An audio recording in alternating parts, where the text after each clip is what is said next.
প্রিয় ধামরাই পৌরবাসী, আসসালামু আলাইকুম। আমাদের ধামরাই পৌরবাসী সকল আপামর জনসাধারণ এবং সকল সামাজিক সংগঠনের নেতৃবৃন্দ এবং সামাজিক নেতৃবৃন্দ যারা রয়েছেন তাদের সকলের অবগতির জন্য জানানো যাচ্ছে যে আমাদের দেশে যে হারে নারী নির্যাতন, শিশু ধর্ষণ বেড়ে গেছে, এটি সত্যি আমাদেরকে মারাত্মকভাবে উদ্বিগ্ন করে। এবং সম্প্রতি রামিসা নামের ছোট্ট বাচ্চাটিকে যেভাবে ধর্ষণ করা হয়েছে এবং ধর্ষণ পরবর্তী হত্যা করা হয়েছে, তা সত্যি আমাদের সমগ্র বাংলাদেশকে মারাত্মকভাবে নাড়া দিয়েছে, বিগকে নাড়া দিয়েছে।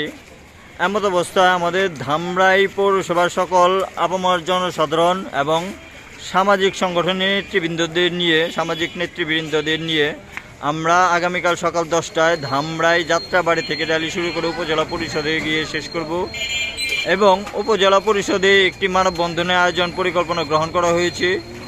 উক্ত মানববন্ধনে সকল সামাজিক নেতৃবৃন্দ, সামাজিক সংগঠনের নেতৃবৃন্দ এবং স্কুল কলেজের শিক্ষক মহোদয়গণকে আমরা বিশেষভাবে অনুরোধ জানাচ্ছি মানববন্ধনে উপস্থিত থাকার জন্য। আপনাদের সকলের উপস্থিতি একটি শক্ত প্রতিবাদ হিসেবে গড়ে তুলতে সাহায্য করবে। আমরা আপনাদেরকে নিয়েই ধামরাই পরিবর্তনে এবং বাংলাদেশের একটা প্রতিবাদ স্বরূপ আমরা একটা প্রতিবাদ করতে চাই। আমরা যদি এই প্রতিবাদটা না করি তাহলে হয়তোবা আগামীকাল আমাদের কারো উপরে এই অন্যায়টা এসে চেপে বসবে। তো সকল প্রকার মাদক এবং অন্যায়ের বিরুদ্ধে প্রতিবাদ স্বরূপ মানববন্ধনে সকলের উপস্থিতি কামনা করছি। আপনাদের সকলের উপস্থিতিই একটি শক্ত প্রতিবাদ হিসেবে গড়ে তুলতে সাহায্য করবে।